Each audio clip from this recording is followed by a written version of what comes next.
Oh, and greetings, everyone. It's great to see you. Great to have you with us today. And great to have you again here. And to see some familiar faces and some new faces. Welcome to the webinars. And welcome to this webinar, which is called Courting Soul. Delighted to be with you today.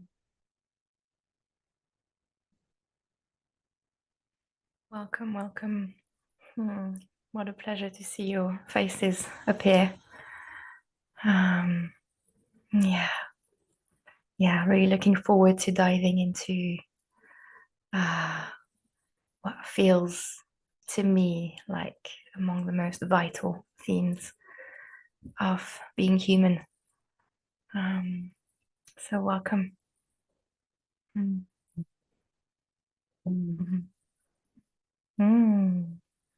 We're joined by all ages. Yeah. So beautiful. Yes,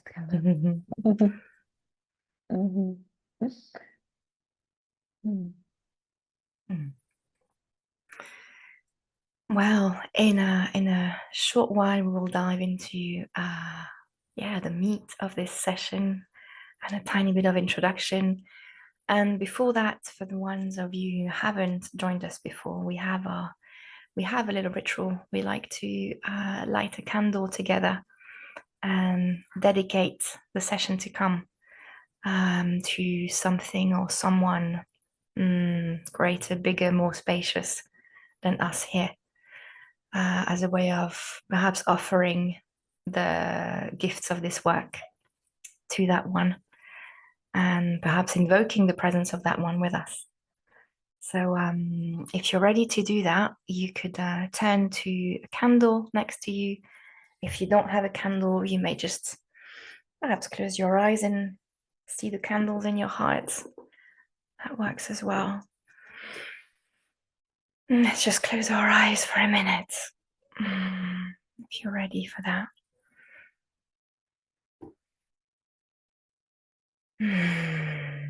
Just taking one deep breath into every cell of your body.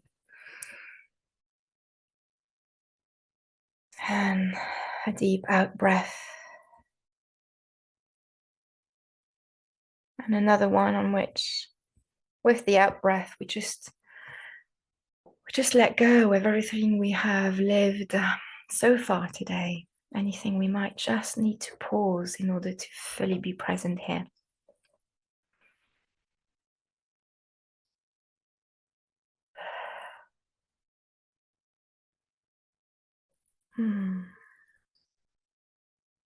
And we would like to dedicate this session to our culture, the culture of man, the culture we live in at the moment, the culture that we have built over the last few thousand years and who is crumbling, crackling, melting. The list is long.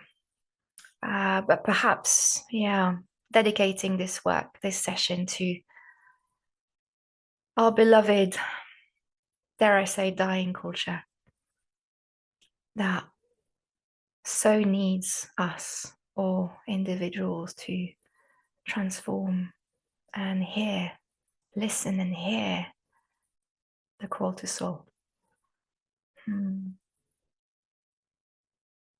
So with love in our heart, if you're ready, you can turn to your candle and bring the fire in.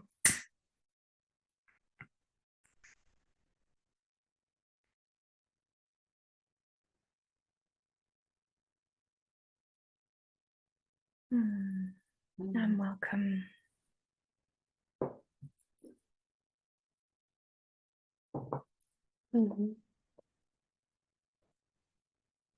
Yes. Yeah, how do we cross the veil from the ordinary world into the our sacred world. Yeah, just we want to briefly remind you of where we are. We are on the webinar 3 of a series of webinars called Gates to a Soulful Living, Crisis and Call Gates to a Soulful Living. And this is webinar 3, Courtship with Soul. All these under the project The Road to Soul, which is funded by the Erasmus Plus program. My name is Eleni Mikhail. I'm from Cyprus. And you may call me also priestess or siren. And I'm at your service here. I'm at the service of the culture that Moonlight previously spoke so beautifully about.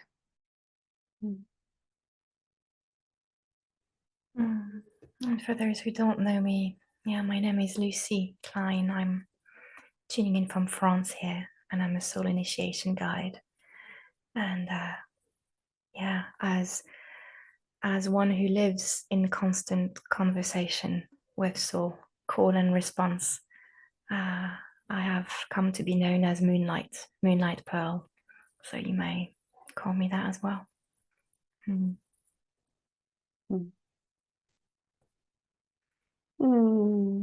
And time to feed the hungry soul beast, wild one within us, who maybe is the one who brought us here. And this one is hungry, maybe hungry for deeper meaning, maybe found also in poetry. That's why we have a poem here to begin with, a poem called Clearing by Martha Postlewaite.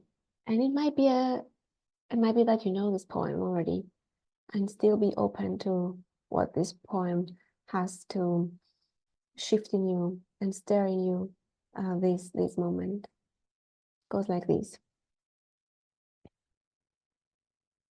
Do not try to save the world. Do not try to save the whole world or do anything grandiose.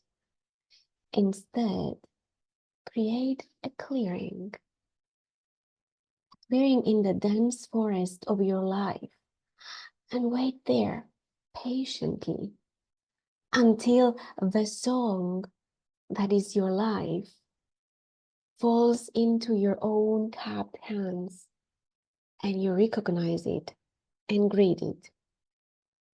Only then will you know how to give yourself to this world so worthy of rescue. Do not try to save the whole world or do anything grandiose. Instead, create a clearing in the dense forest of your life and wait there patiently until this song that is your life, falls from the skies into your own cupped hands and you recognize it and you greet it. Only then will you know how to give yourself to this world so worthy of rescue. And that's a poem. Short and sweet. Yeah, short and sweet and stirring, maybe. Not try to save the whole world, as if we long to be meaningful in this world. We're longing for something meaningful in this world. And we don't know the ways. And it's not about doing anything grandiose and huge and heroic. The complete opposite. As if we are longing for soul. And the way to go to soul is not through a heroic act of rescuing, of doing something huge and gigantic. Instead, it's about making a clearing. It's making a pause. It's making it's making a contact, an availability and space for that song that is our life, that is our soul maybe, to fall into our cupped hands and recognize it and read it. Then we can give ourselves to this world. Only then, after pausing, doing the clearing, standing with cupped hands. Yeah. How many days in the year do we stand with cupped hands? I'm wondering, waiting patiently, full of trust for that song that is our life to fall and to recognize it and to greet it.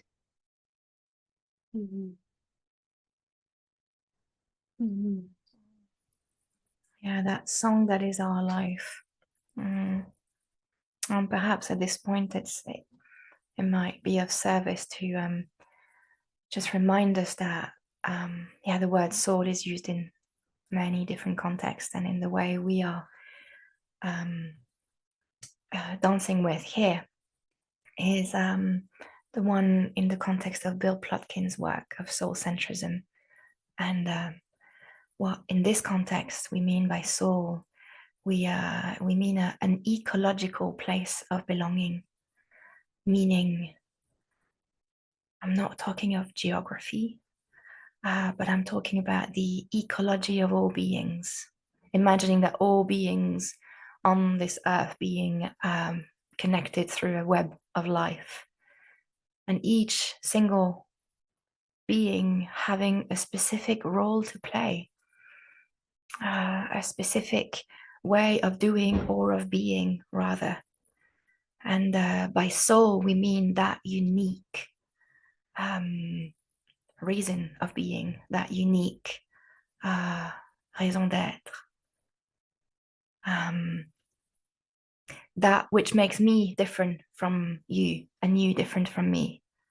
That which writes you in the story of humankind with your uniqueness, and that with which we all come with an act of service that no one else can bring forward other than us uniquely.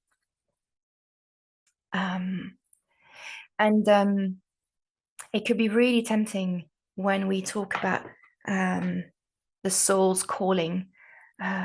What is my soul's calling? What is my soul asking me, calling me to do? It could be really tempting to kind of try to figure it out, track and think it through. Try and think, in a way, turn to soul like we turn to everything else in our culture, as in, tell me what profession I should have, tell me what job I should have.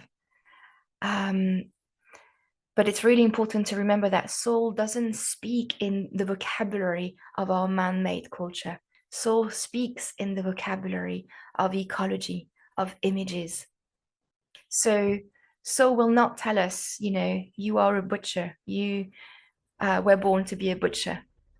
But soul will speak to us through metaphor, through archetype, through images, through emotions, through sensations. And the way we tend to be sensitive to those images tend to be the realm of our imagination, of art, of movement, of dreams, daydream or night dream. Any place where we are in touch with our innate creativity.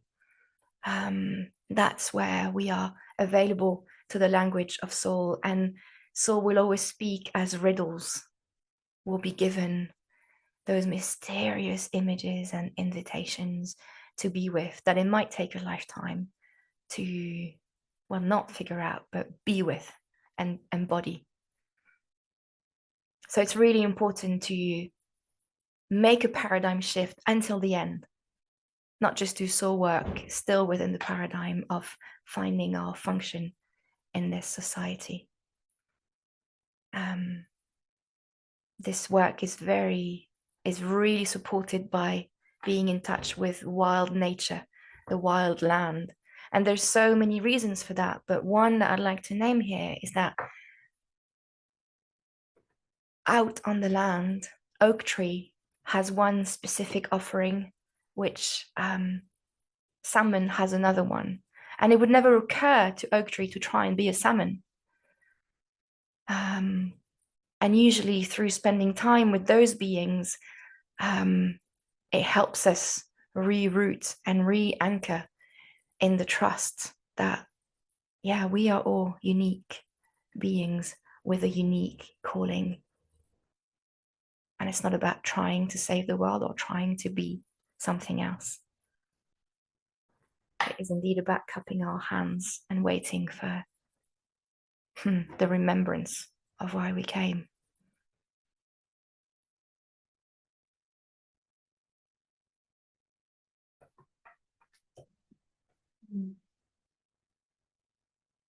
Yes, indeed. The mythopoetic language of the soul, who keeps calling us. And we need to remember the call, or we need to maybe pause and listen to the call, or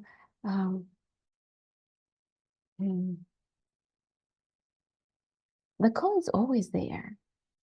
This is where we this is where we came from. We are emerging from soul, and in this lifetime we are in a constant quest to merge with soul again. So soul is longing for us. Is such a devoted lover that is constantly looking for us and constantly calling us. She is never tired of calling. She calls, even, and I'm saying she meaning soul, but you put whatever pronouns you feel is appropriate. There is no specific time. It might be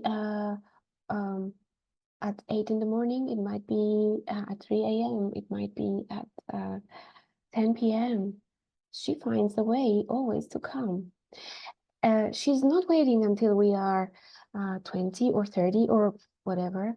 No matter the age we have, she keeps calling, she keeps knocking on our door.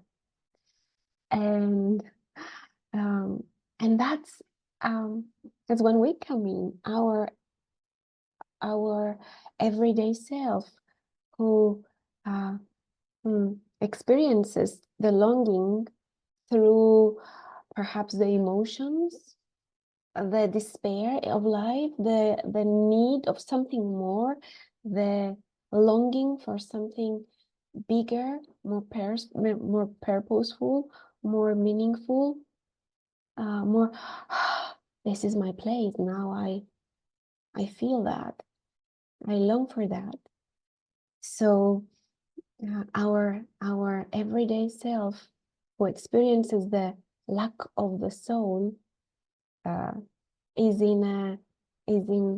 under the responsibility to pause and listen, or to consciously listen, or to pay attention to what is being heard, what is being knocking on the door, because it's very easy, like a snooze button. I like to give this metaphor. That soul keeps calling. She's trying to wake us up. We may put the snooze button on, but after 5 minutes, quotes, it's not 5 minutes, literally, could be, but who knows? She has her own timelessness. She is knocking on us again, until we're finally saying, I hear you, I see you, I recognize you, I greet you. I don't know you, but I am making a clearing for you. I'm making a space for you. I'm emptying my life so that you can move in. The same way we empty a little bit our house when we are going to move in with our beloved, or we empty our house when our child is about to come in the world and we need to make space in the wardrobes. So that kind of clearing soul requires us to do, so that we could meet her again. And the title that we have used is called Courtship with Soul, because that's the relationship. If she's our lover and we long for her, then some kind of courtship needs to take place, some kind of flirting, luring, saying yes after yes after yes. Alchemy needs to be done so that we approach, we get closer, we come to a sacred union step by step.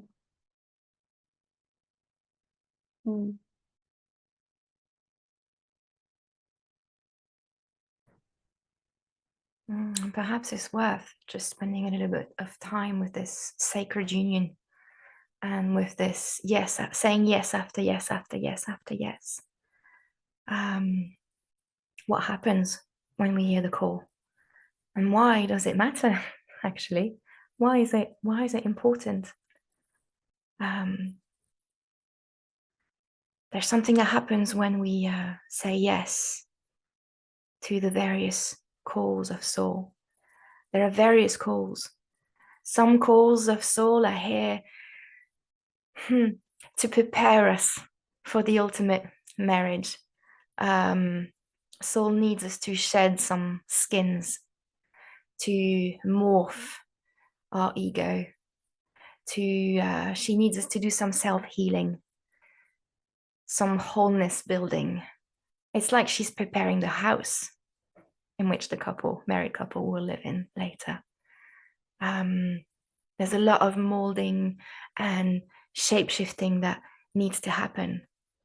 And at some point, there'll be perhaps one yes, one invitation of soul that we'll recognize and we'll say yes to, that will feel like a no return point, that will feel like a change of identity, that will feel like a radical root has grown from underneath us and finally reconnects us to where we belong and why we're here. And from this point onwards, we might commit, say yes to living as soul, to living soul-centrically as opposed to ego-centrically, with soul at the center guiding us. And again, that might not be, like I said earlier, a profession, but let's just take an example that the mythical image that soul has invited you to embody is an owl perched on a branch at night, diving to hunt a mouse. Question is, how do I embody this? And how does that serve the world? And what does that mean? It's certainly not telling me what job I need to do. But that's where the courtship comes in as well. So show me how do I live my life as this hunting owl? What does it mean? What quality does this owl have? How does owl serve the whole of creation through doing exactly that? Is there a metaphor there for what I need to be doing or for how I need to be being among my people? That process is what Bill Plotkin refers to as soul initiation. When we start living as our soul, and when everything of our being, including our ego, is at the service of our soul, not the way around. Moonlight, can you say that last phrase again, please? I'd need to remember what I said.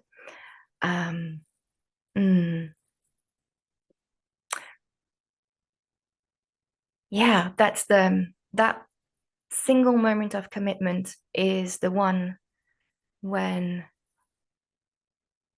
the whole of our being lives in service to our soul. our ego, our wholeness, our parts, everything that we are. There's our soul that's at the center. Everything that we are supports the expression of our soul into this world. We live soul-centrically as soul, not egocentrically as our ego. Ego supports soul. That sacred marriage. And let's just imagine for a moment what would happen to our culture if more and more people decided to live well. It's not so much of it, it's a decision, and it's also a conversation to enter. But if more and more people lived soul-centrically, in deep listening to who they came to be and to what act of service they need to provide. And that's where perhaps individual transformation touches on cultural transformation.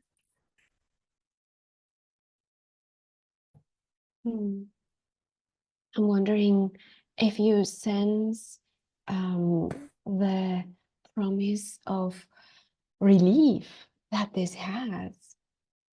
I mean, at least I heard it in the way you explained it, Moonlight, a sense of relief, because finally, in that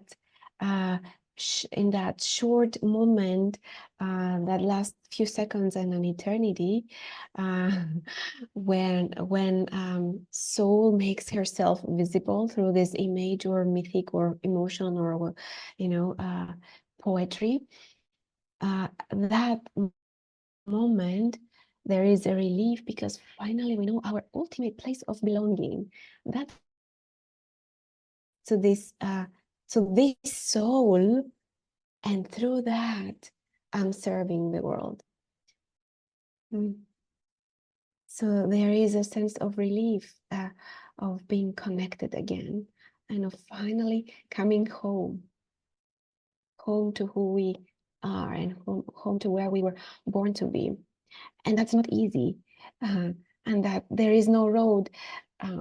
Ironically, we named this project The Road to Soul, but there is no road to soul. We make it just to spice up things. We named it in this way to spice up things. So there is no road. We make the road. We follow the guidance of soul. Yeah. So for all this to happen, some kind of conversation and courtship and giving and offering and receiving and making space to receive needs to happen.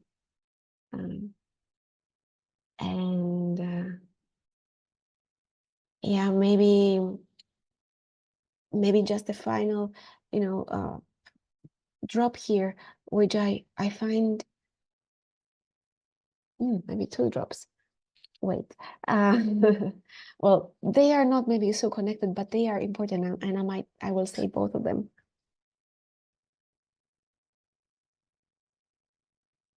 This relief that soul merging with soul brings is a place of our unique rootedness and our personal anchor.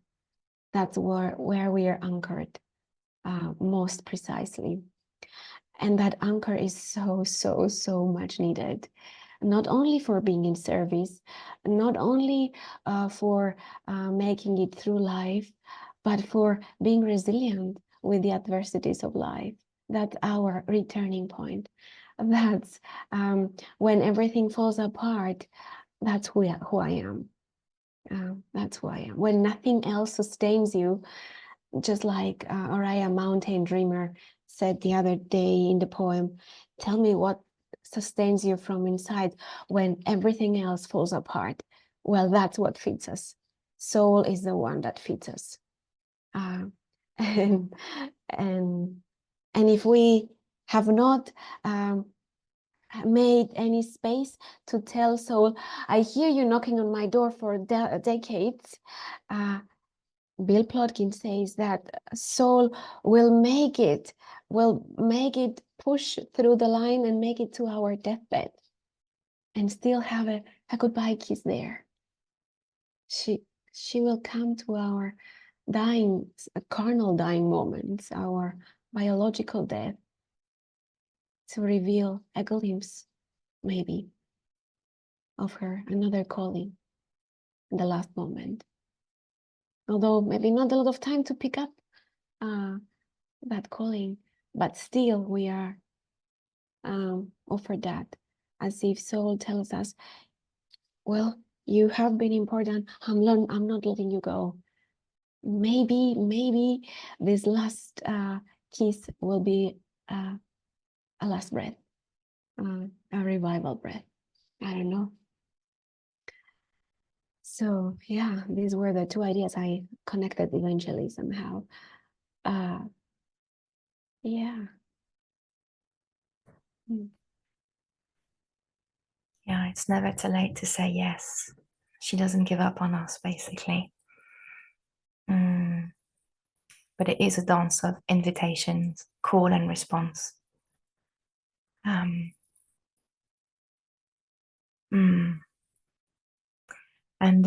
perhaps the last point to bring here is we have talked about conversation and courting, and something that is quite life-changing in this work is also to redefine our life, our existence, as one that belongs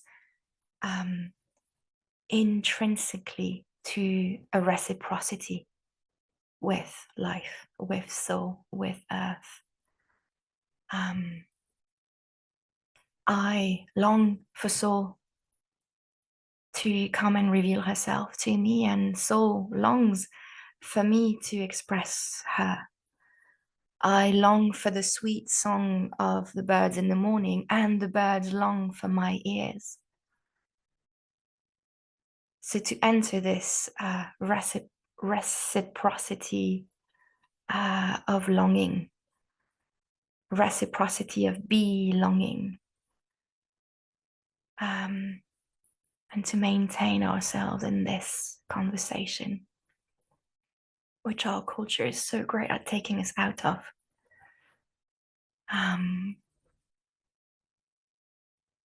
And so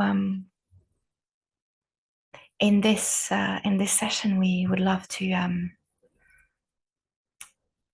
take you through an experience, perhaps, because we're all at different points of our soul journey.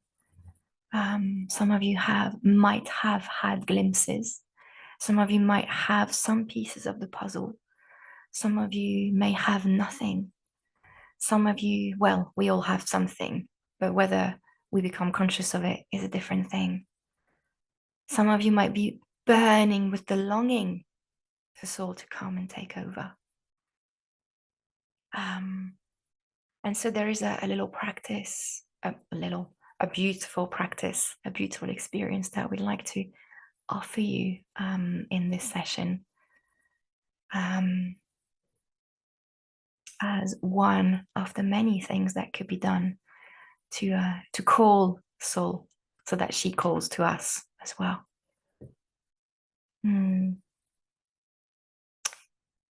Yeah, is it a good time to transition to that siren? Yeah, great. So to transition us from the listening and talking mode, let's, as our tradition has it, let's shift to a poem. And this is a poem that was written by Rilke, Rainer Maria Rilke. Some of you may know it. And to both of us, it felt like an amazing articulation of the reciprocity of longing that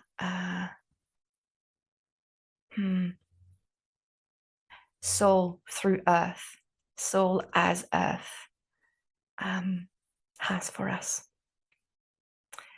So you may want to stand, you may want to sit, you may want to move, whatever helps you to transition and be and receive with every part of you, with your imagination, with your emotions, with your body.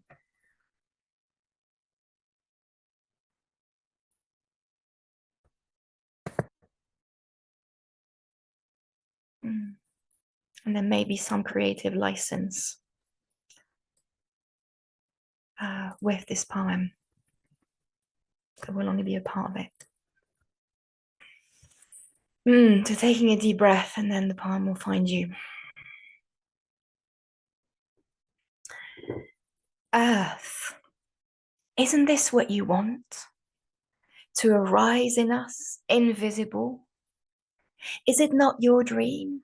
To enter us so wholly, there is nothing left outside us to see. What, if not transformation, is your deepest purpose? Earth, my love, I want it too. Believe me, no more of your springtimes are needed to win me over. Even one flower is more than enough. Before I was named, I belonged to you. Before I was named, I belonged to you. I see no other law but yours. And I know I can trust the death you will bring. Soul, isn't this what you want? To arise in us invisible? Is it not your dream to enter us so wholly there's nothing left outside us to see? What if not transformation is your deepest purpose? Earth, soul, my love, I want it too. Believe me, no more of your springtimes are needed to win me over. Even one flower is more than enough. Before I was named, I belonged to you. I see no other law but yours, and know I can trust the death you will bring.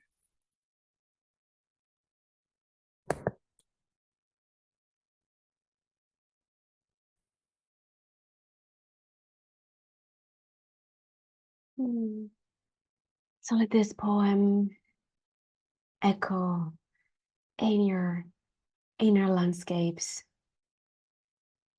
Let this poem echo further. What is that line that keeps echoing? What is that line that is being repeated? That line or that phrase or that word or that image or sensation that is moving inside of you and is moving you. And from this, we are straight going to go into the experience. So I'm inviting you to keep your eyes closed, or if they're not closed, to close your eyes and take that thread that Rilke gave us. Take that thread, take that line, take that word from the poem that still moves you, and let it move you. Let it move your body for a while. Let it shake your body.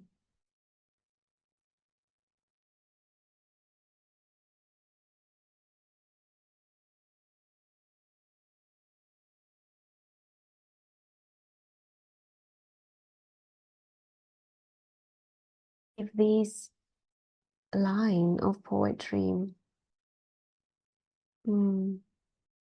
is awakening your body, this body, this vessel of ours, nothing can be done without the body. No moving towards soul can be done without the body. So let's drop into the body with this line stirring within us, line of poetry stirring within us. Perhaps repeat this line within you for a few seconds. I want it too. Maybe that's the line. Isn't this what you want? I can trust the death you will bring. And breathe into this line, breathe into this body.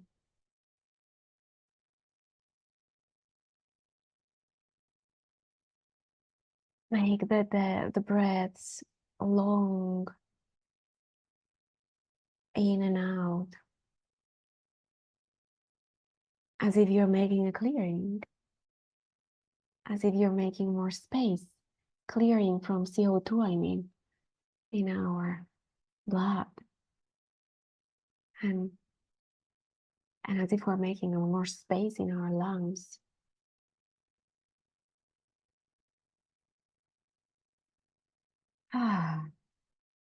Perhaps in the next exhalation, let a little bit of sigh, a little bit of voice come out.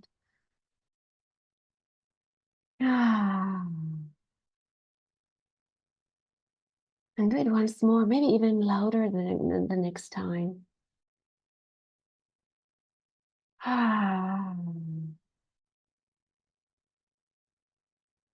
And if it feels right, let your body be moved.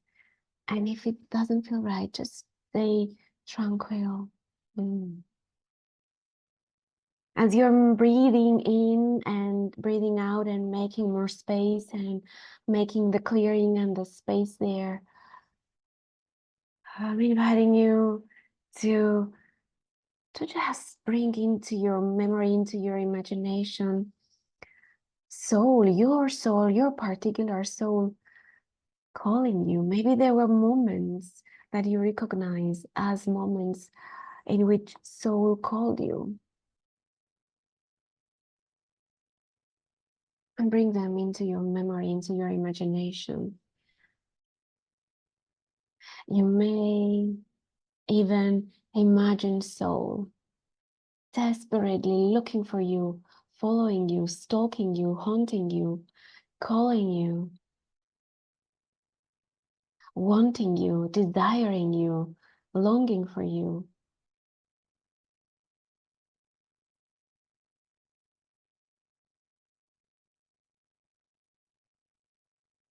Hmm.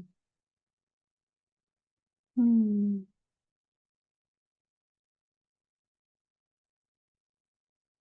And what if now you tune into how you long for soul? What are your longings? What are you dying for to leave?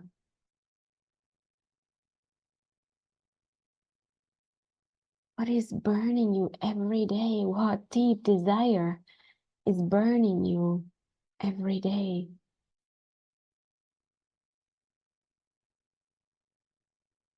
What kind of transformation you're aching for? It's not wanting, it's not looking for, it's aching for, it's dying for, it's burning for. There is a sense of necessity.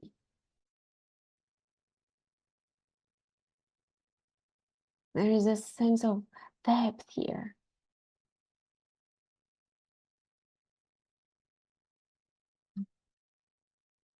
An attraction beyond all others. One magnet aiming to glue to another magnet. Soul and you and soul. All the longings that you're feeling is perhaps soul calling you.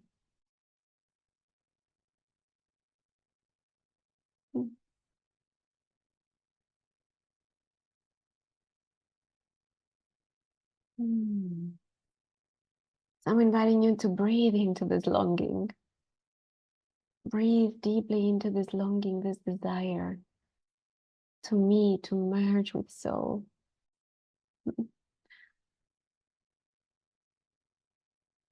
And breathe into the trust that soul keeps calling. Soul is never letting you go. Soul keeps knocking on your door, luring you. Perhaps as you're breathing into this, let another sigh come out of your mouth on the out breath. Ah, ah, ah. And know that breath is singing, and singing is calling, and calling is breathing, and breathing is singing. And know that by calling back, you're saying to soul, I hear you calling me, and I'm here.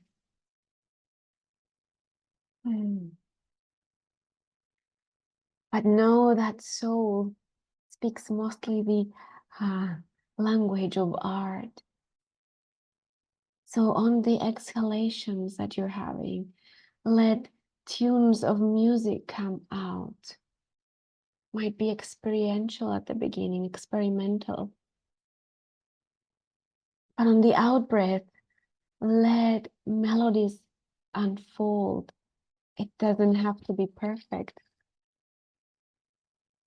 It doesn't have to be perfect.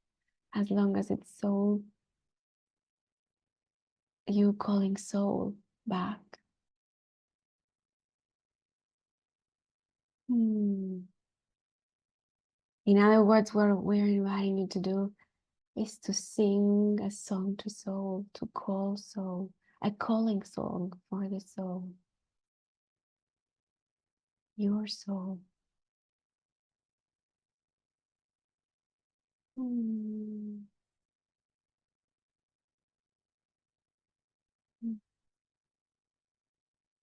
Might be there are all sorts of guards around your voice. Welcome them, say hello. I see you guarding my voice, but this time I must call my soul. I must respond. I must call her back.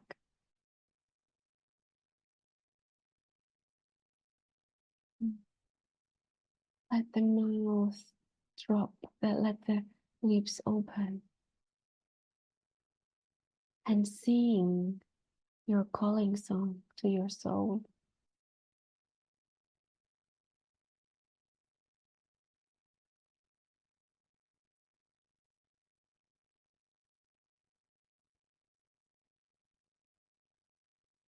Lure her with your voice. Perhaps it's the most intimate gift you can give her.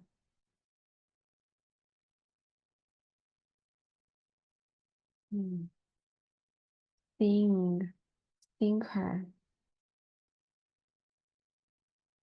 sing back to her in gratitude, in recognition. I hear you. I'm responding to your call. This call that you're offering will not be turned down. I'm showing up with my voice through a song.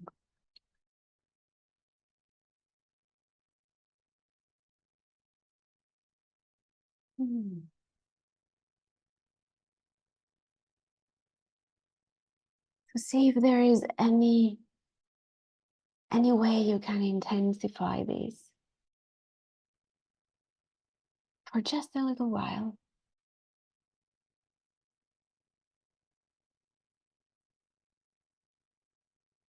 Perhaps by giving more breath, or more passion, or more fire, or more longing into this song. Mm. Mm. And then I'm inviting you to pause, to stand still, to be quiet, and to see through your imaginary eyes or through your imagination ears How is she responding to your call? If so, how is she receiving your calling song?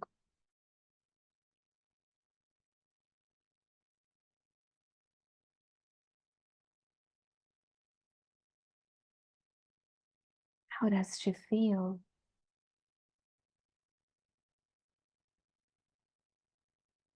How does she react? In what ways does she recognize you?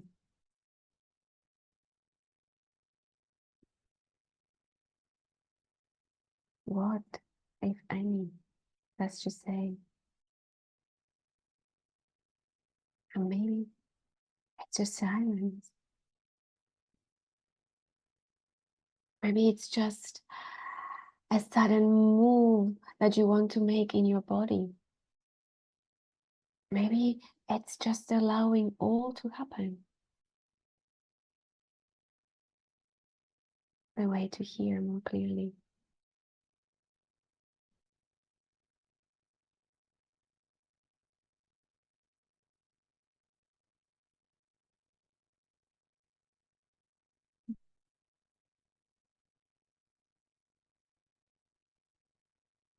Mm.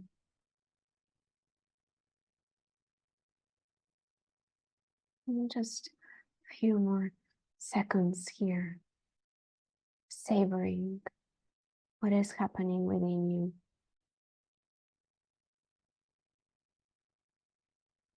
Savoring the sacred conversation, the sacred musical conversation.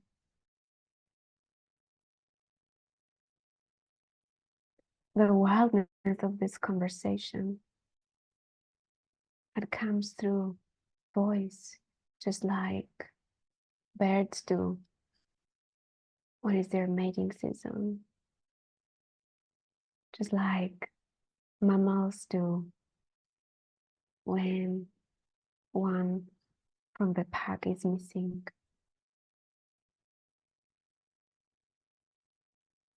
If there is anything else to be expressed again through your voice, to your soul.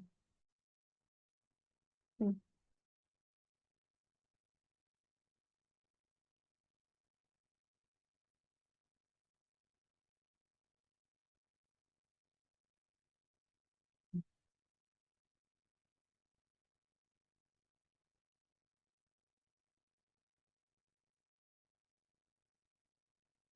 Mm.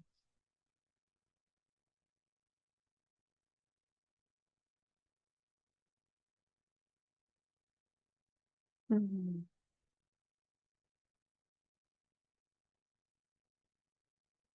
Now, I'm inviting you to pause again, just sink into your body, sink into your body again, the temple that holds it all. Feel what has shifted in your physical body.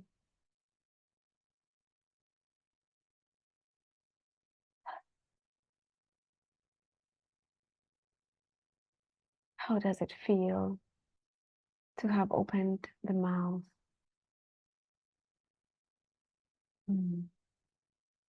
And offer a song?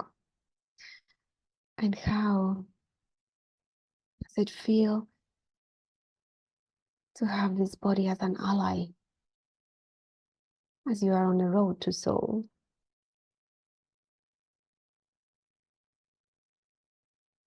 Mm. So take a few more breaths here, arriving more into your body. Mm.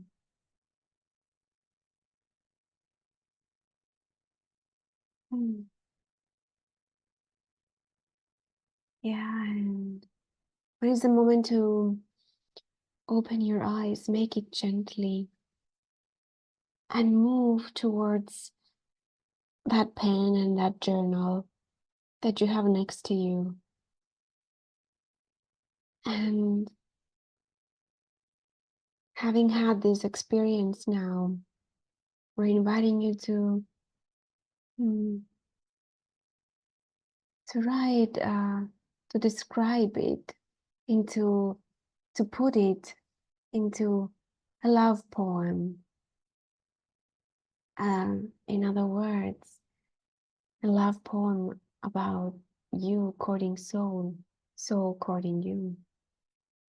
Just from this experience now, emerging just from this experience now. Very short one, few moments here to honor what has just happened, to a love poem, a poem dedicated to this eternal love of you towards your soul, of your soul towards you.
There's one more minute here in putting down all your words.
Mm.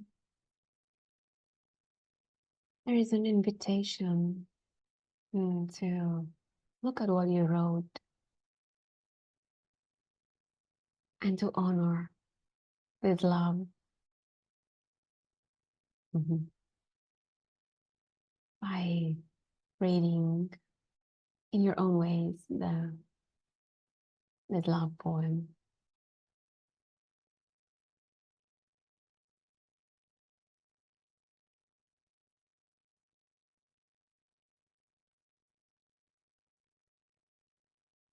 And then if you feel it's the right thing to do to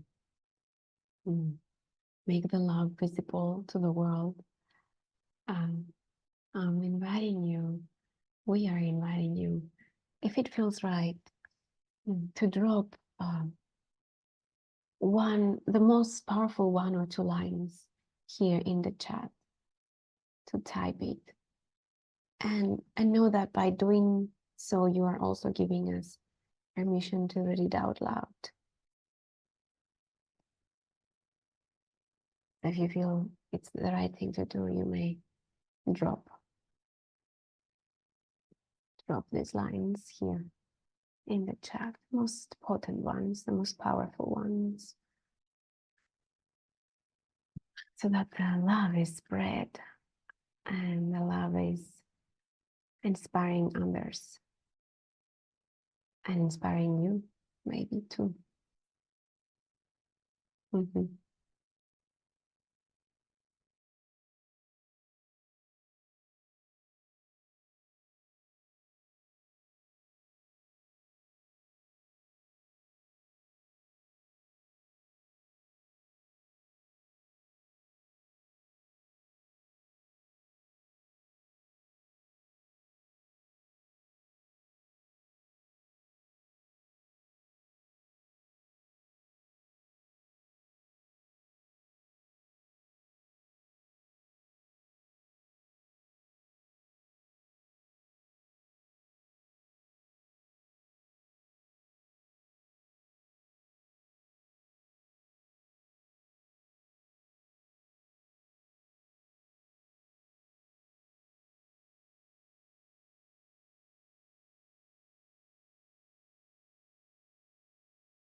Well, we are privileged to receive some drops of your poetry here. One of them goes, "It's like a shiver that goes through the body and release the accumulated tension of a long time disconnection." Yeah, Yeah. Wow. And the next one goes like this. I can't go against my soul anymore. I can't. Things may change. People and places may change. The soul is making the path. Beauty. Thank you. Invitation to darkness. Invitation to darkness. I remember you. Be meet again, longing to merge. Becoming is forth. I am ready for this dance you offer, to be captivated, to be burned and cooked in your cauldron. Aho. Beautiful. So the smell, my dear, of this humid soil is what will bring you back to your home. Beauty. Yeah. And here in capital letters, as I accept you, you enter me, and together we love through eternity. Hold to that.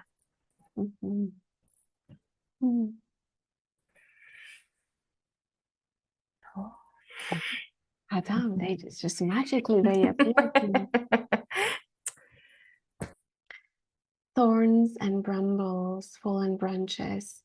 The road is tearing at me as I reach for the rose, but its sweet smell reaches me.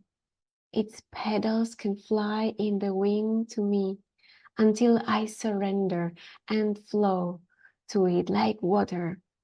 The rose is as thirsty of me as I am of it. Yes, it is. Anna, thank you.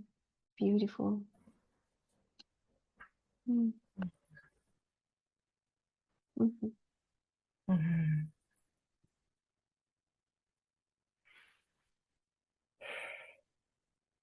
how special to receive the nuggets of this mysterious exchange that you've just been in.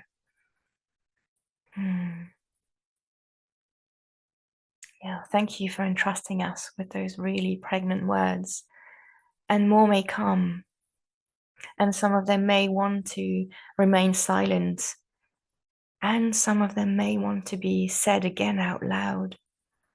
Some of them may want to be written out, put on an altar, with a candle lit next to it every day. Or some of those words may want to be danced, moved to music, or you may even want to sing that song again. Or if you don't know what song came out, you may want to live the experience of singing again and see what song comes out again. I'm reminded of literature that has provided us with lots of famous lovers where, one lover may be down by the road serenading the other lover on the balcony. And usually it takes more than one night, more than one grand gesture for the first kiss to happen. So you may need to show up regularly. You may need to decorate this poem with flowers or with what you are ready to give and offer to Soul. Why would she come?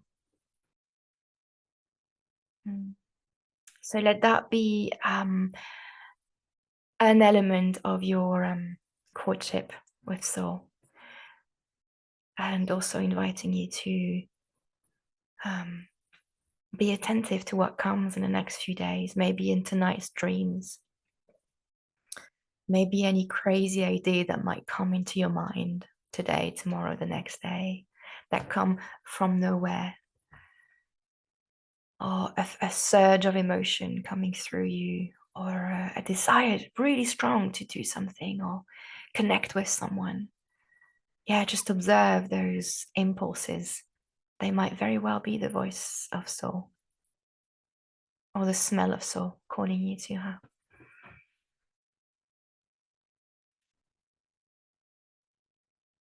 Mm. Mhm. Well, as we have been gifted by your poetry, here is another one who has written about what it's like to receive soul, to receive the soul's call, and how nothing can be the same after that. So this is a poem by David White. And again, you may want to shift your energy if you need to, or you may want to stay exactly where you are. Just recognizing what you need in order to be receptive. Mm.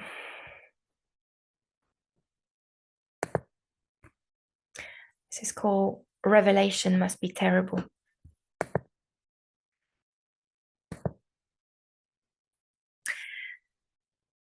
Revelation must be terrible, with no time left to say goodbye. Imagine that moment staring at the still waters with only the brief tremor of your body to say you are leaving everything and everyone you know behind. Being far from home is hard, but at least we are exiled together.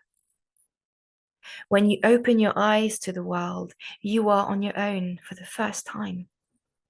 No one there is even interested in saving you.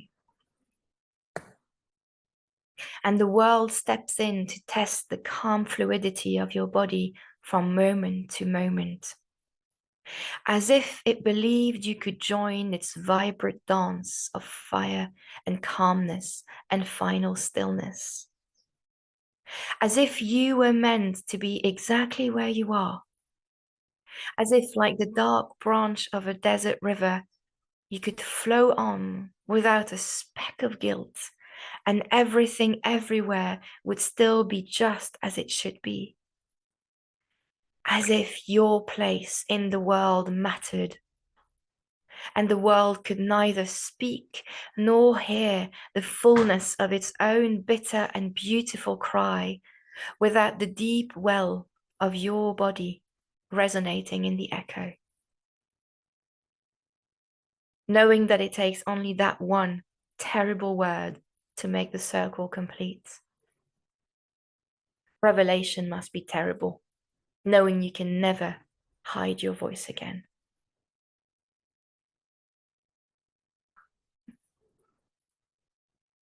I'll read it one more time. Revelation must be terrible, with no time left to say goodbye.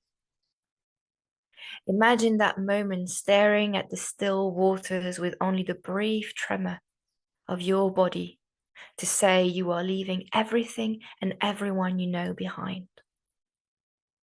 Being far from home is hard, but at least we are exiled together. When you open your eyes to the world, you are on your own for the first time. No one is even interested in saving you now. And the world steps in to test the calm fluidity of your body from moment to moment, as if it believed you could join its vibrant dance of fire and calmness and final stillness. As if you were meant to be exactly where you are.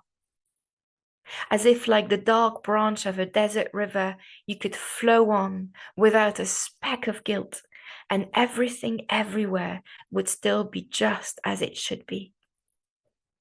As if your place in the world mattered, and the world could neither speak nor hear the fullness of its own bitter and beautiful cry without the deep well of your body resonating in the echo.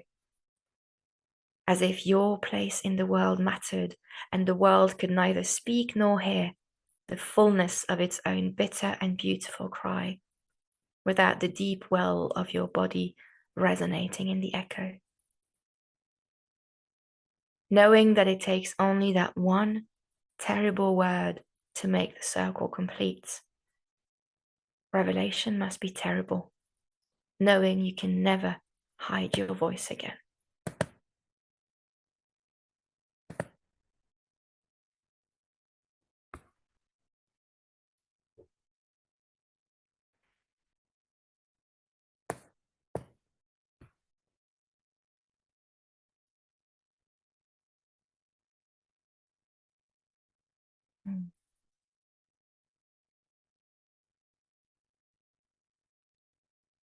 Yeah.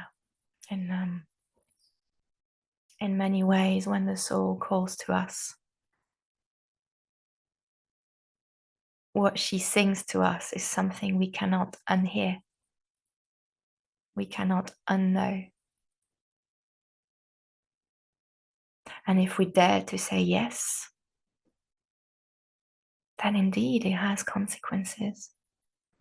It may mean leaving, cutting, severing, stepping in, stepping out, daring, speaking out, letting go.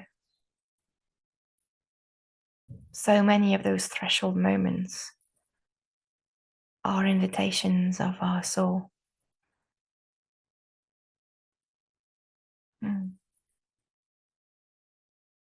And they're all invitations to belong further, exactly for who we are. To not save or seek to be saved, but seek to belong more and take our place. Take our place.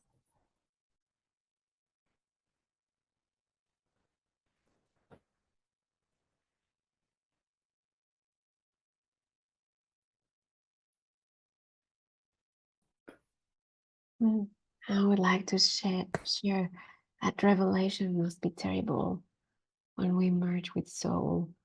Not only for us, for the culture around us. It must be terrible. Not terrible. It must be difficult for the others around to have somebody living with soul, by soul, on the way to soul. Because this one that lives by soul is not necessarily conforming to all the norms that society wants. This one is bringing revolution in their own way, which society, culture so deeply longs and so much goes against. So there is a paradox here, that the culture deeply longs for the ones who have merged with soul, and yet fights with them.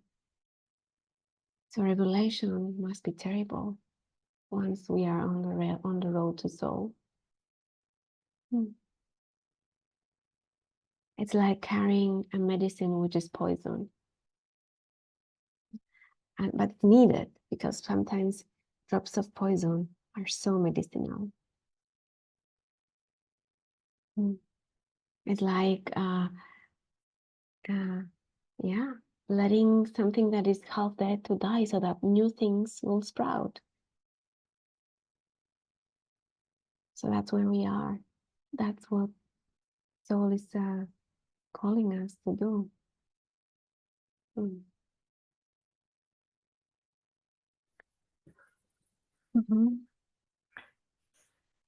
And we may want to ask ourselves, how do I feed my soul?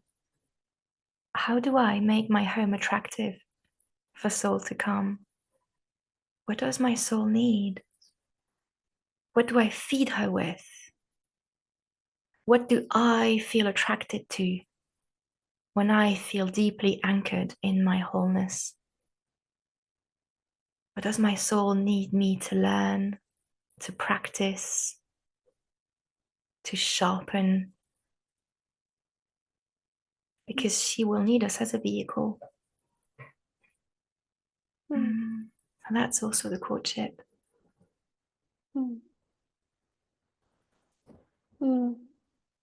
Thank you for saying that, Moonlight, because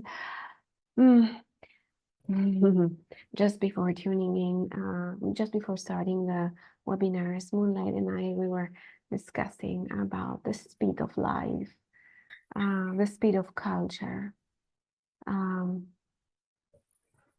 to leave and to I think to make room for soul, one needs to pause, just like the poem says. to make a clearing, so that this falls into our cupped hands, and to wait there. And I think that's part of the revolution. That's part of the change. That's part of the transformation. The fact that we are not speeding. Soul work, falling for soul, calling soul, responding to the soul's calling is not a quick, fast food. It's not like that. It's organic. It takes time. It has wildness. It needs conversation. It's not like that. It cannot be fixed in an hour and tick done out of the notebook. No, it's about reversing the paradigm. Just the way going there is a soulful journey. Just the way there. And this is a holy journey. Even if we never ever get to have the majestical, ultimate, mythical image we are born with, which we are on the way. But even if we're not going there, we have not yet grasped it, the way there is a holy journey, and it makes a change. And it makes a change in this speedy world where everything comes from the mind, and everything has to be done perfect, on time. Yeah.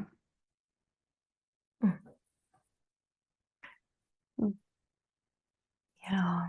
Our next webinar tomorrow will be centered on the question of devotion and of how to live soul and with soul, kind of bringing it all together. And what does life look like once we say yes to reading crises and calls as expressions of soul? So we'll talk about all this, the grace that comes out of that, living with grace, I suppose. And maybe as a bridge to that, and as a way to come back to, well, nothing happens if we don't hear, and we don't hear if we don't listen. And so in this speedy culture, in this, fast food culture, all kind of nurturing, we may wonder, so what do I need to do? How do I need to adjust my life in order to have more room for listening? Should the call come, what are the chances I will hear it? Do I record my dreams in the morning? Do I listen to what my body tells me? Do I listen to my emotions? Do I have any practices? And the list is long of those questions. But how do I make more room to listen more? If there's no listening, she might not talk.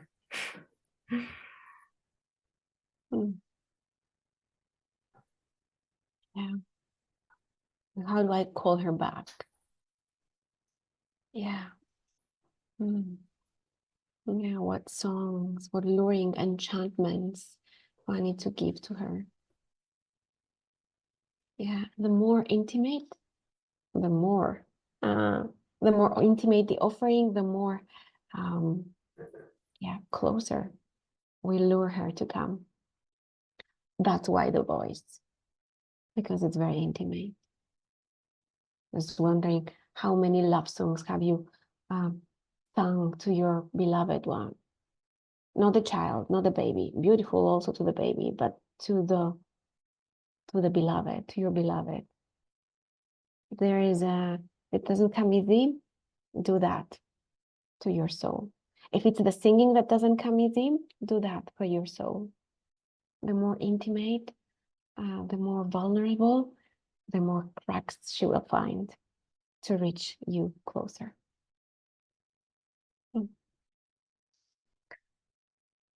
Well, I feel shivers. I feel aliveness in my body. I hope your longing is stirred. Uh, hmm. Yeah, we're coming to an end here today. Moonlight, do you want to lead the candle? Yeah. Well, with whatever's alive in your body right now, you may have heard very different parts of this hour and a half that we have spent together. So I'm inviting to make a moment to just notice, listen to your body right now and to your being right now.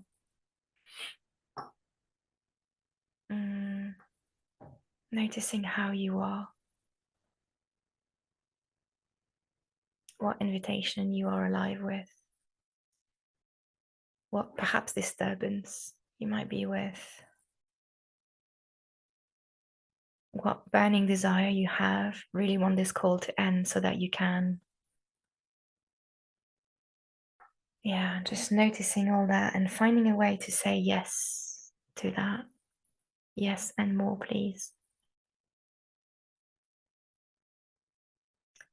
And then turning to the candle next to you or in your heart. And remembering that, we dedicated this session to our culture, embodied in us, in earth.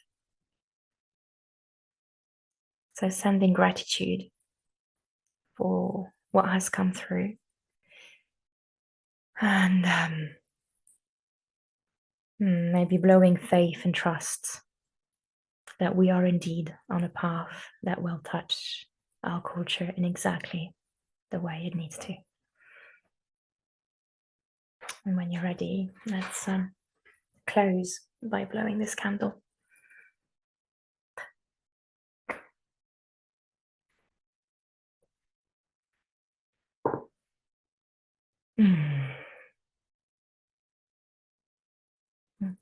Thank you for being with us.